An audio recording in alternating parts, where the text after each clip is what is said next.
Manon ddod ymlaen i roi'r emyn cynta i ni. Rhif yr emyn 228. Dad tygariad yn glir ddisgleirio, trech na'r tywyllwch yn glir ddisgleirio. Iesu goleuni'r byd, cofio'n enau. Tir gwir a'n rhyddhau o'n cadwynau. Gris clywyn cri goleuon ni. Rhif yr emyn 228.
Y bore yma o lyfr Eseia i ddechrau ac yna o lythyr cynta Paul at y Corinthiaid.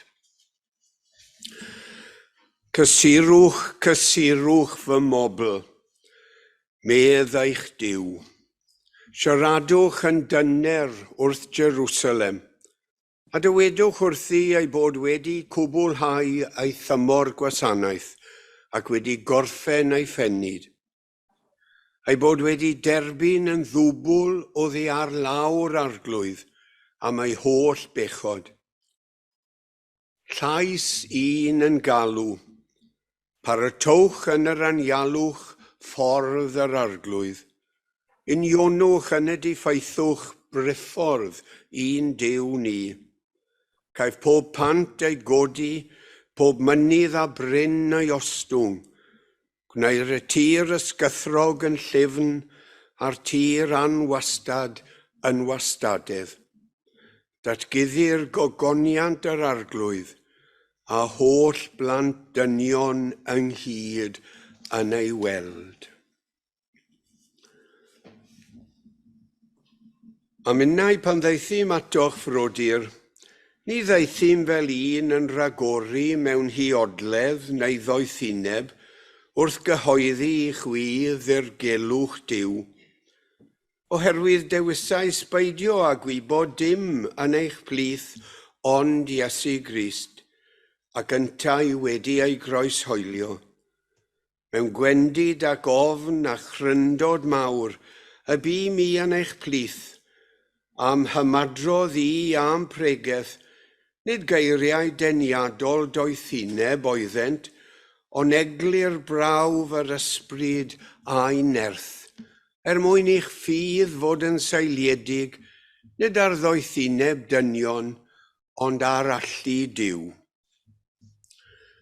Eithir datguddiodd Duw hwy I ni trwy'r ysbryd. Oblegid y mae'r ysbryd yn plymio pob peth, hyd yn oed ddyfnderoedd Duw. Oherwydd pa ddyn sy'n gwybod natur dyn, ond ysbryd y dyn, yr hwn sydd ynddo. Yr un modd, nid oes neb yn gwybod natur Duw, ond ysbryd Duw. Ond na ni, nid ysbryd y byd a dderbyniasom, ond yr ysbryd sydd oddi wrth Dduw, mwyn I ni wybod y pethau a roddodd Duw o'i ras I ni. Yr ydym yn mynegu'r doniau hyn mewn geiriau a ddysgwyd I ni, nid gan ddoethineb ddynol, ond gan yr ysbryd, gan esbonio pethau ysbrydol I rai sydd yn meddu'r ysbryd. Nid yw'r dyn aniannol yn derbyn pethau ysbryd Duw, oherwydd ffolineb ydynt iddo ef, ac ni all ei hamgyffred. Gan mai mewn modd ysbrydol y maent yn cael ei barnu. A mae'r dyn ysbrydol yn barnu pob peth, ond nid yw ef yn cael ei farnu gan neb.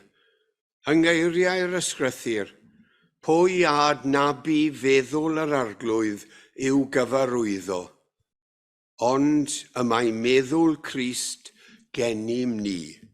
A bendith Duw ar y darllen a'r gwrando o'i air sanctaidd. Amen.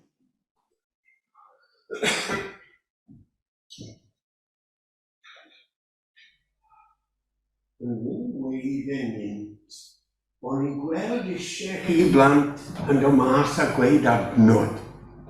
A lle bydde hwnna di sbardino rhywun I feddwl neu rieni I helpu. Mae mlant I o hyd yn gweud, yn cofio pan o'n nhw'n blant yn chi, bod nhw'n falch, bod nhw wedi dod mas, sefyll o flaen cael ei lleidfa, a dweud I adnod, neu cymryd ran yn y gwasanaeth, neu beth bynnag. A mae hwnna'n ei gallu ogi nhw nawr yn oedolion I sefyll o flaen torn o bobl, oherwydd beth wnaethon nhw fel plant. Os rhywun hyd yn oed bod chi gyd yn dod mas a gweud y geiriau sy'n lan fanna, le bobl yn licio clywed chi. Tro nesaf yr te. Na. Diolch man. Un arall da iawn.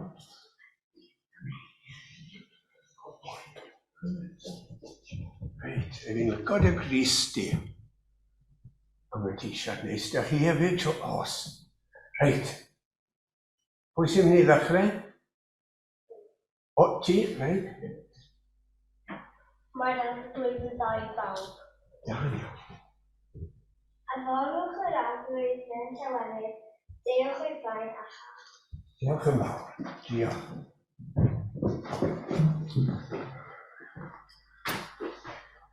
Gallai ofyn i chi os ych chi'n gwybod am unrhyw gyfansoddwr mawr.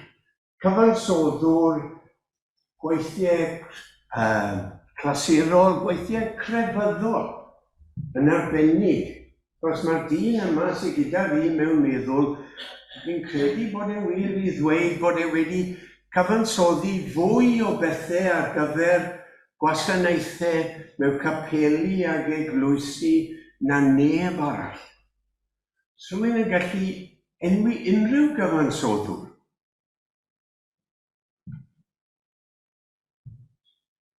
Na, oedd hwnna'n ddyn mawr. Bydd rhaid fi ofyn i'r oedolion yn y cefn. Pwy oedd yn gyfansoddwr mawr? Bach oedd yr un o'n i'n edrych am. Sori, nice, y mawr a bach. Yng Nghymraeg, gallwn ni ddweud mae dyn mawr oedd bach. Oedd e yn ddyn mawr. Oedd e'n dod o deulu cerddorol iawn, rhyw 5 cenhedlaeth o'i flaen e. A pob un bron ar enw cynta, Ioan, un peth am fe. Ioan Sebastian bach oedd e. A ryw y pythefnos yn ôl i nawr, buon ni yn y dref am benwythnos hir, a ble roedd bach wedi treulio 7 mlynedd ar hugain i fywyd. Yn eglwys arbennig, fe oedd dyn y gerddoriaeth yn yr eglwys yma.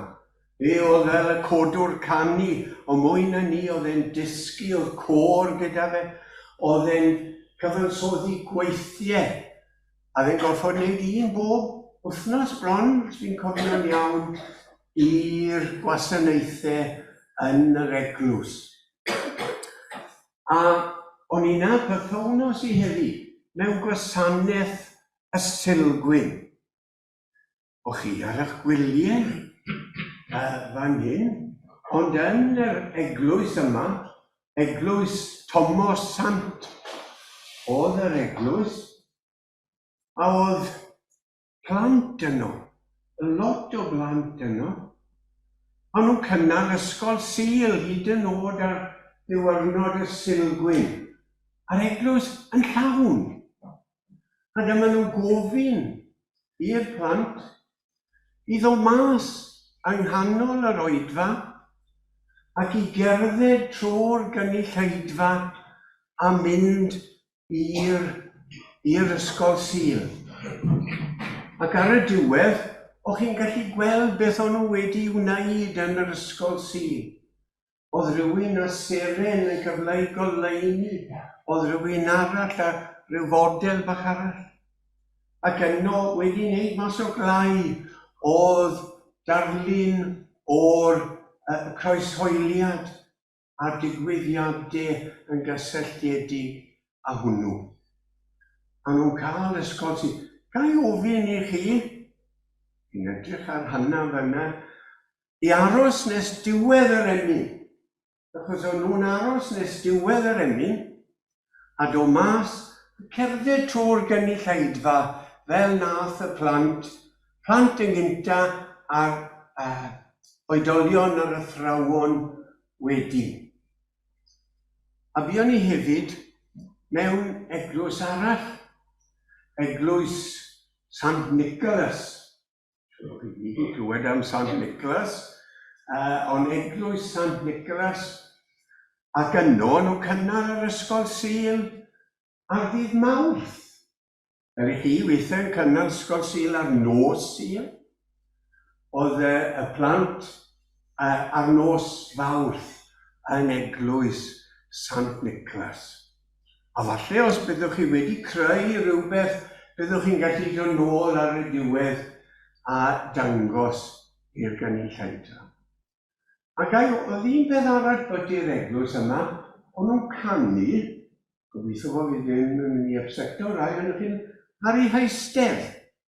So falle ar gyfer yr emyn nesaf, allwn ni ganu ar ein haistedd. Ac wedyn ar ddiwedd, yn gasglu fan hyn, a falle fydd Manon gan bod hi wedi arwen yr emyn cynta, arwen y plant allan, a allwch chi fynd rownd wedyn i'r ysgol Sul, a bydd yr organydd yn chwarae a falle un o weithiau bach o bosib, i ddim yn siŵr. Diolch yn fawr. A rhif yr emyn nesaf yw 38. 38. Cariad 3 yn 1 at yr euog ddyn. Cariad heb ddechreuad arno, cariad heb ddim diwedd iddo. Cariad gaiff y clod, tra bo'r nef yn bod. 38.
A gawn ni gynorthwyo'n gilydd yn awr I weddio.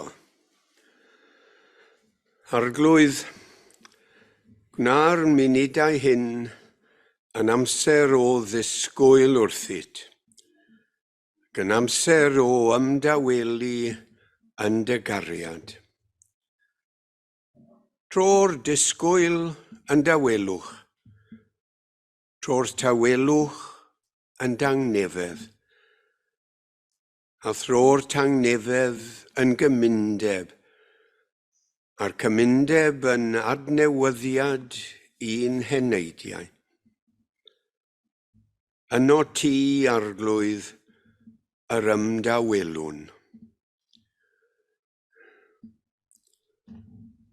O Dduw ein tad nefol, ymgrymwn yn hawelwch dy bresenoldeb, a thrown ein bywydau tuag atat yn addolgar ac yn ddisgwylgar. I ni gael ein cyfareddu gan dy sancteiddrwydd, i gael ein cofleidio gan dy gariad, ac yn cael ein cywiro a'n cyfeirio gan dy air. Rho dy ysbryd felly i'n cynorthwyo i weddio a gwrando ein deisefiadau. Yn sŵn y byd sydd o'n hamgylch, yr wyt ti, arglwydd, yn gwrando. Yn gwrando ar ein meddyliau dirgel a chrydd ddistaw ein calonnau. Daiwn o'th flaen y bore newydd hwn mewn symlrwydd a gostyngeidrwydd, gan wybod y fod yn ein gwrando cyn i ni lefaru. Y tu ôl i'n siarad a'n llifeiriant geiriau, yr wyt ti'n clywed ein dyheadau dofn. Y tu ôl i wres ein llyd a'n dicter, yr wyt ti'n ymglywed a'n poen mewnol. Y tu ôl i'n heiddigedd a'n beirniadaeth o eraill, yr wyt ti'n clywed ein llef am sylw a gwerthfawrogiad. Ond cyflwynwn y pethau hyn i gyd i'th faddeuant ac i'th arweiniad, gan ddiolch nad wyt yn glist fyddar i eiriau'n gweddiau. Nac yn ddi hyd o'n gwir anghenion, ond yn gwrando, yn deall ac yn derbyn y cyfan, yn dy drigaredd a'r gariad di-derfyn. Gymwrth ni yn awr o dad i glywed y lais yn galw arnom. Boed hynny yng nghri ac angen ein cyddyn, y rai sy'n ymbil am heddwch lle nad oes heddwch, neu lawenydd lle nad oes ond dagrau. Y rai sy'n ymbil am fwyd lle mae newyn, am iechyd ac adferiad lle mae gwendid, am gyfeillgarwch a chwmni lle mae unigrwydd, am ddiddanwch lle mae gofid a phoen meddwl. Gweddiwn dros bawb sy'n dyheu am dawelwch meddwl. Arglwydd, amgylch yna hwy a nenau, a bendith dy dawelwch ath dangnefedd, wrth i ni ofyn hyn yn enw ac yn heiddiant, ein harglwydd Iesu. Amen.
Rhif ein hymu nesaf yw 184.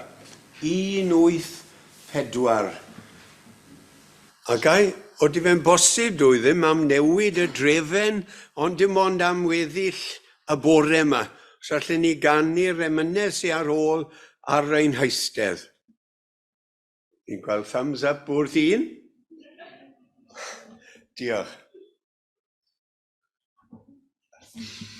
184, dyro i ni weld o'r newydd, mae ti arglwydd yw ein rhan, a'i dy bresenoldeb hyfryd gydath weision i bob man. Terdi lawr, arglwydd mawr, rhod y fendith yma nawr. 184.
Ychydig funudau y bore yma, os gallwch chi ddod gyda mi nôl ar yn gwyliau, os yw hynny'n bosib. Fe aethon ni, tri ohonon ni, i ddinas Leipzig. A sawl un yn y capel, a tu allan i'r capel yn gweud, beth chi moyn yn Leipzig?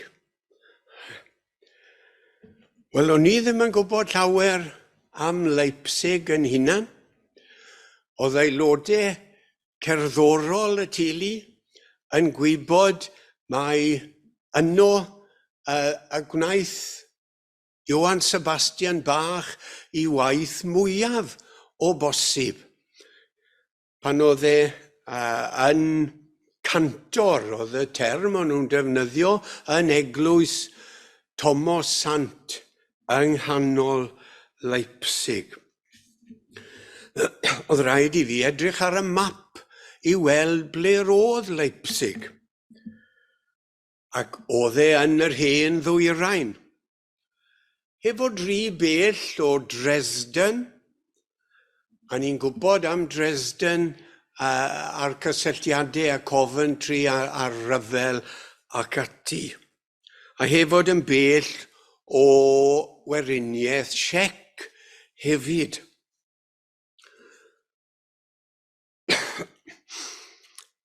A buon ni yno adeg y Silgwyn. O'n i mewn gwasanaeth bore'r Silgwyn. A testyn yr eglwys am yr wythnos gyfan oedd y geiriau hyn o lyfr Zecharia. Nid trwy lu ac nid trwy nerth, ond trwy fy ysbryd, medd arglwydd y lluoedd.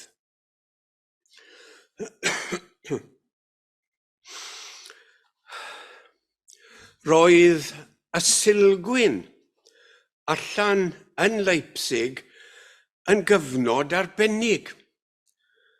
Roedd e ddim yn un gwasanaeth ar fore Sul y Silgwyn. Roedd e'n wythnos o wasanaethau. A falle gallwn ni fan hyn gofio blynyddoedd yn ôl pan oedd y Silgwyn yng Nghymru yn wyl arbennig, yn cyfateb i'r Nadolig a'r Pasg, le bydde plant yn arbennig, plant yr ysgolion Sul yn cerdded, yn gorymdeithio drwy'r pentref, neu'r dref, neu'r ddinas, le bynnag, yn cario i baneri ac yn dangos i bawb pwy o'n nhw. Plant i Dduw. Ond rwy'n cael yr argraff bod ym Mhryden, dyw e ddim yn wyl gyhoeddus oedd mae'r gwyliau banc weithiau yn cyfateb ond ddim bob tro. Bod e'n rhywbeth bach ym Mhryden nawr. Ac efallai dylen ni wneud mwy o'r diwyrnod yn ein capeli yma yng Nghymru. Pan ddethon ni bant o awyren Lufthansa. O'n nhw'n rhoi dath y botel ddŵr sy'n helpu ychydig y bore yma o awyren Lufthansa. Ac fe ddiwedodd yr stewards na stewardesses i nhw ragor o'n cabin crew. A wrth i ni gerdded allan o'r awyren, Pentecost da, o'n nhw'n gweud. Oedd e'n rhywbeth mawr, rhywbeth pwysig iddyn nhw yno. A hoffwn ni aros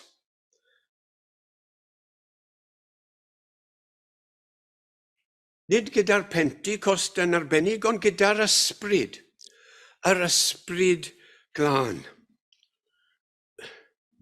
Falle bydd rai o chi'n meddwl, wel, Sul y Pentecost na'r adeg i sôn am yr ysbryd glân. Ond rydyn ni'n sôn amdano, ni wedi canu yn yr intrada. Aba feth a ddolwn, Iesu feth a ddolwn, ysbryd feth a ddolwn.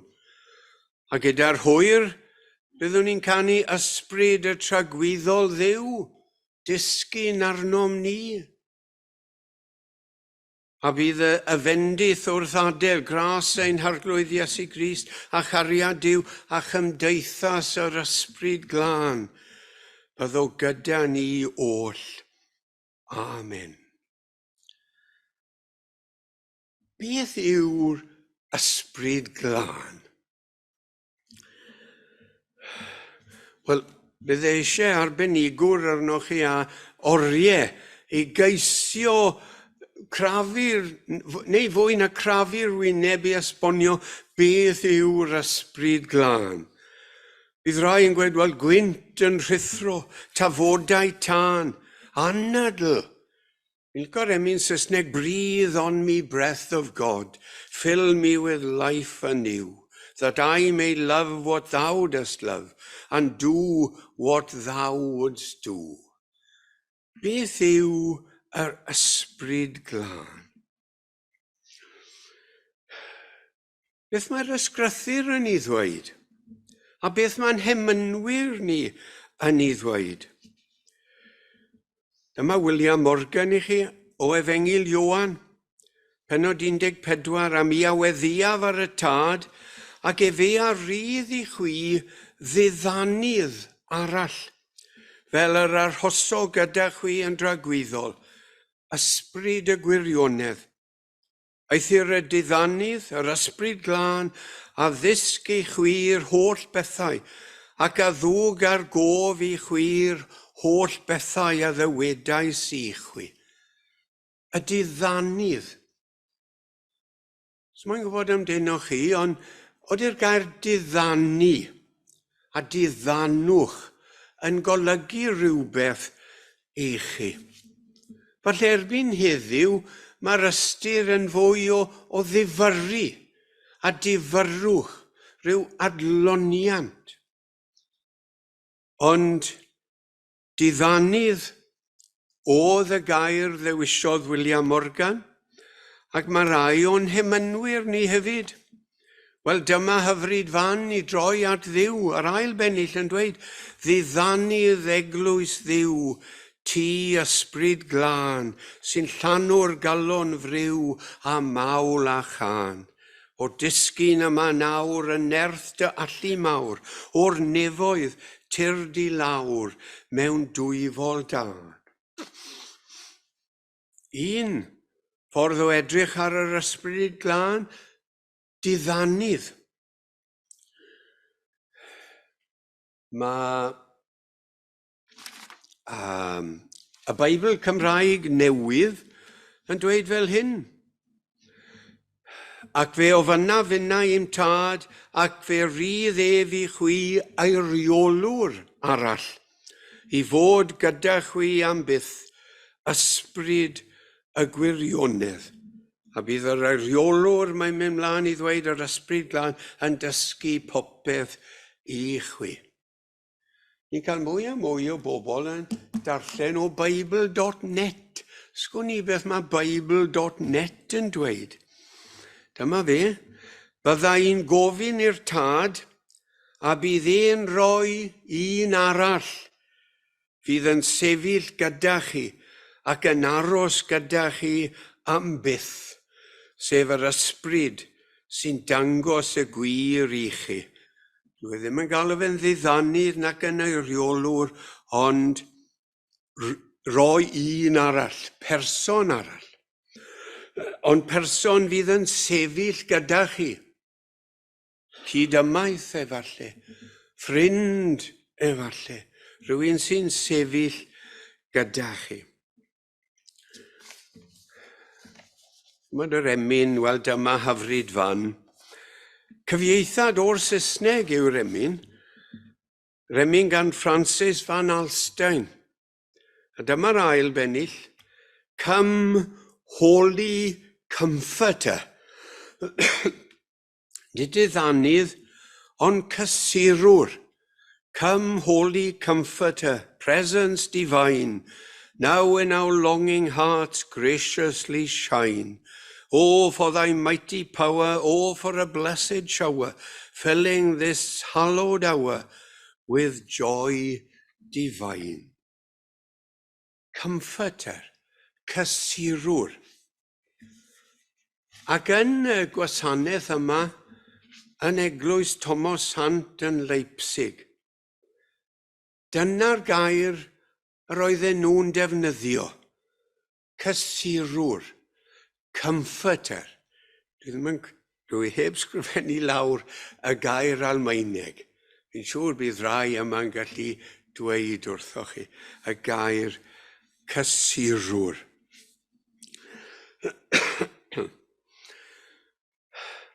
A dyma beth oedd yr ysbryd glân i'r bobl yma yn Leipzig.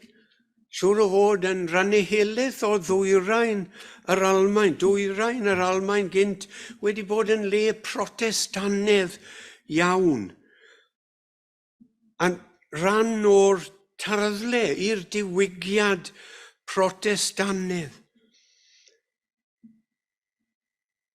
Ac dyma nhw'n addoli'r cysurwr, yn deheu am y cysurwr. A mae Beiblau Saesneg, King James Version, and I will pray to the Father and he shall give you another comforter. Rwy'n oedd yn dod i gysuro'r disgyblion yn bennaf a dilynwyr Iesu. Sgusodwch fi, da i gael dropyn bach arall o dŵr yma.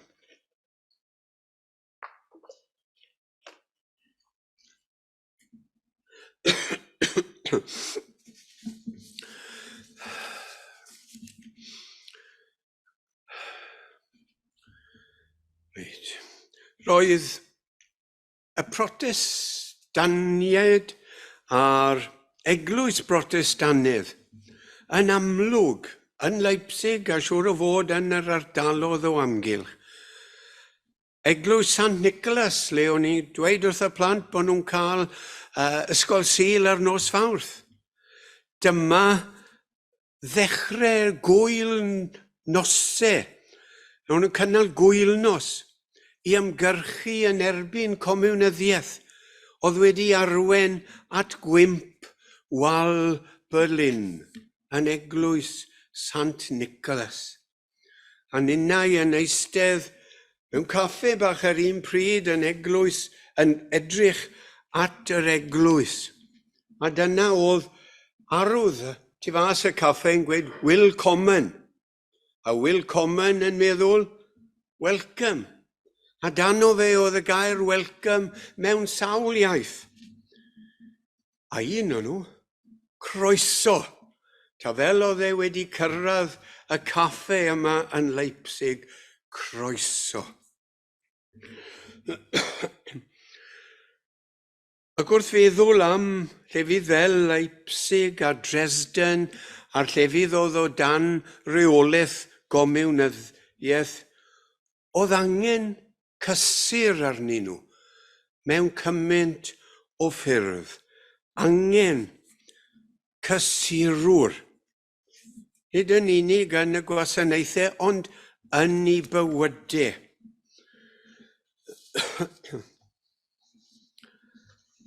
Ac roedd nifer o wasanaethau yn cael eu cynnal bob dydd am ryw wythnos.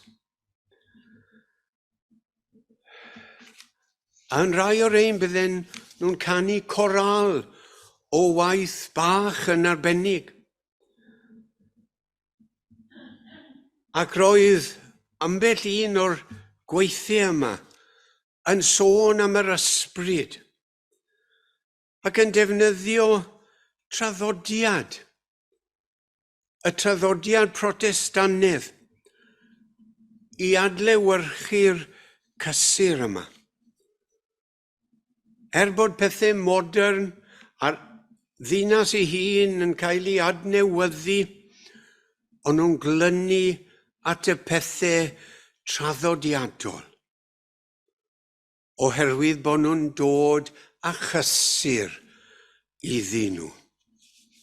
Byddwn ni'n gweud yng Nghymru, wel, sy'n pwynt edrych nôl ar y gorffennol, ar y diwygiadau sydd wedi bod ac ati.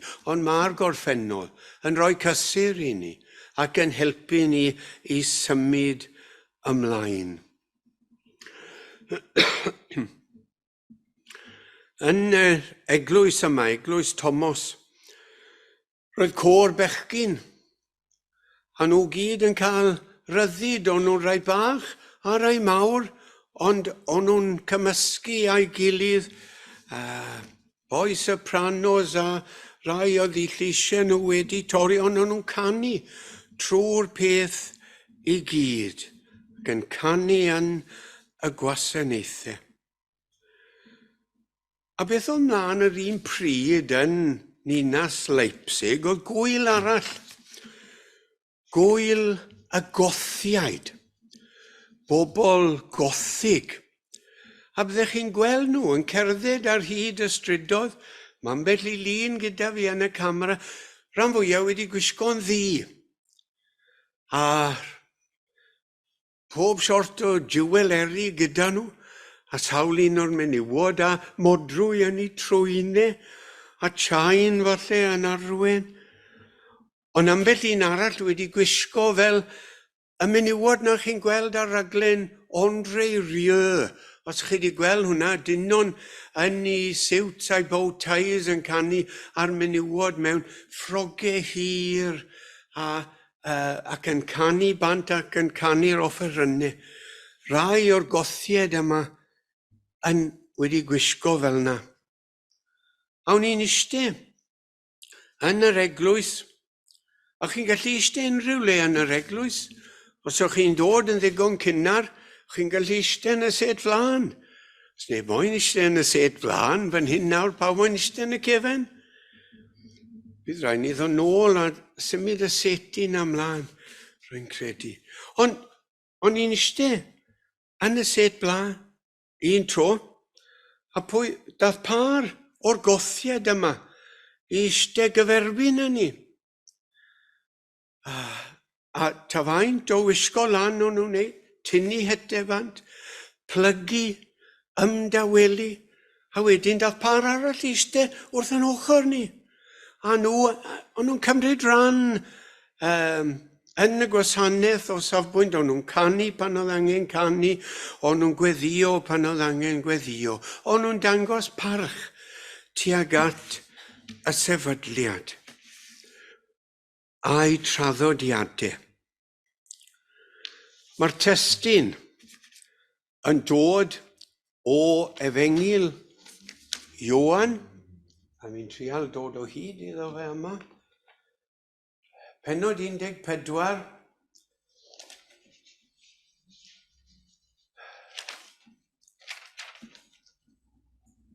Yr ail ran o'r bennod, mae werth ei ddarllen. Yr oedd wedi dweud hyn wrth eich tra wyf yn aros gyda chwi.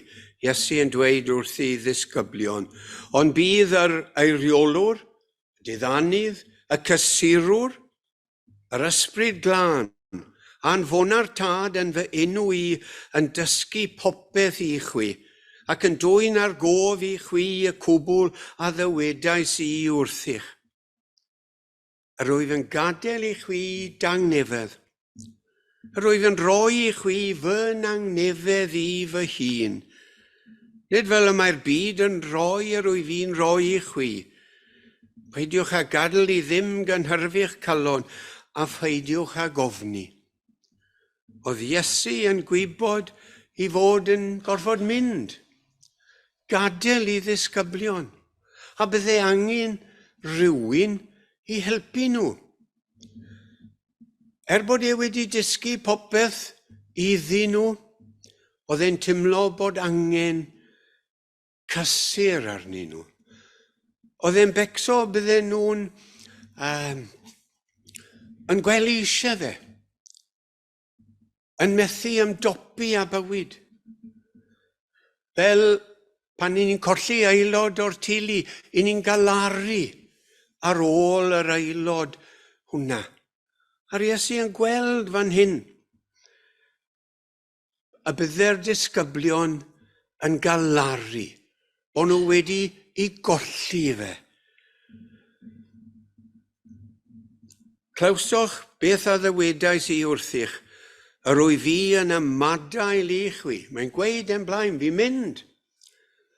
Ac fe ddof ato chwi.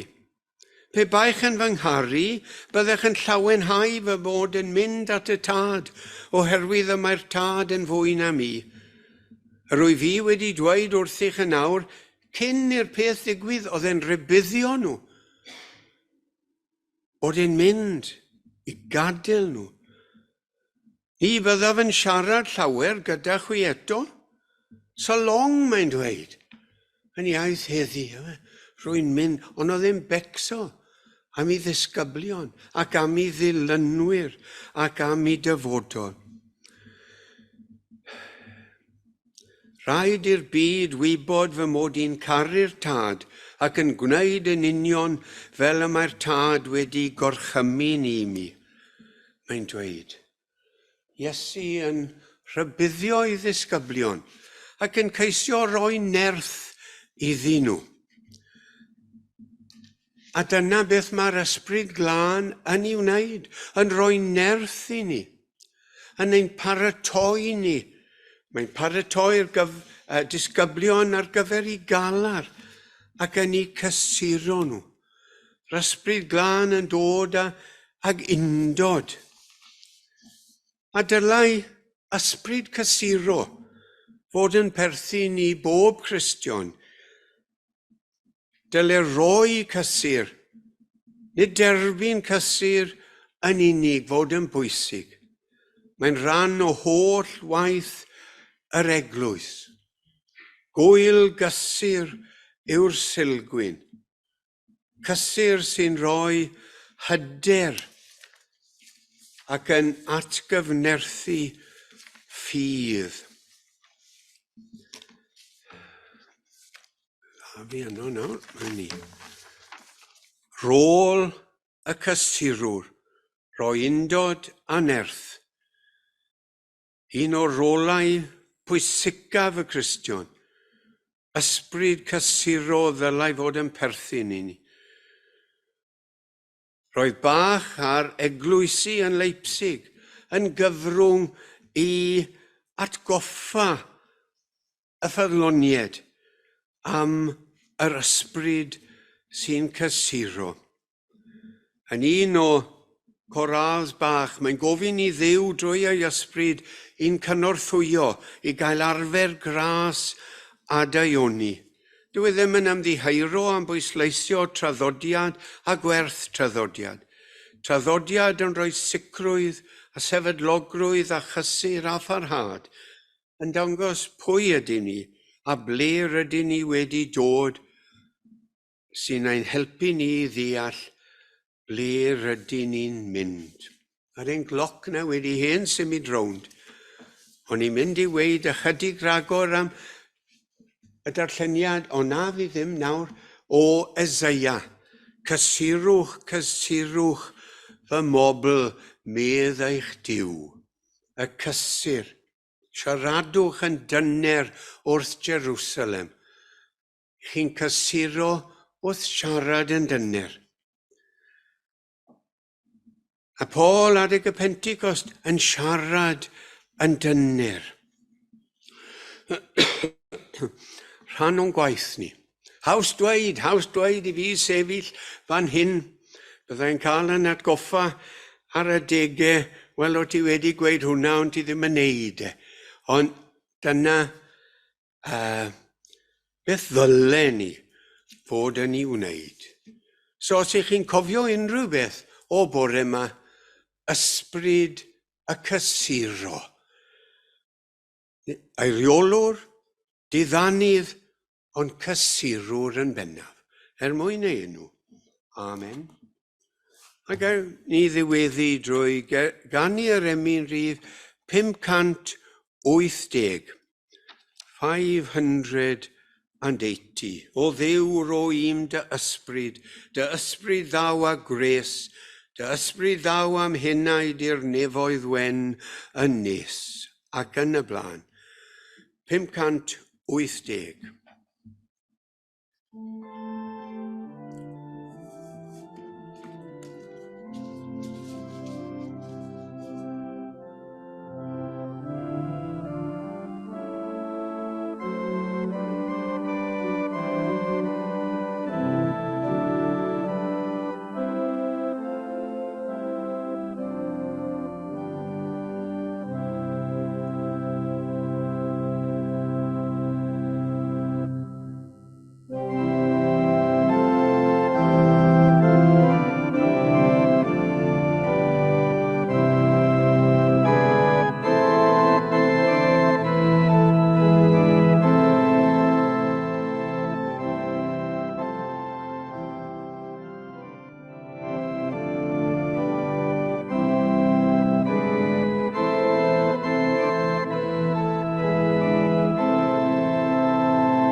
A gras ein harglwydd Iesu Grist, a chariad Duw, a chymdeithas yr ysbryd glân, y cysurwr ei hunan, fyddo gyda ni oll, a phawb sy'n annwyl gennym ac absenw ddi wrthym, yn awr ac yn oes oesoedd. Amen.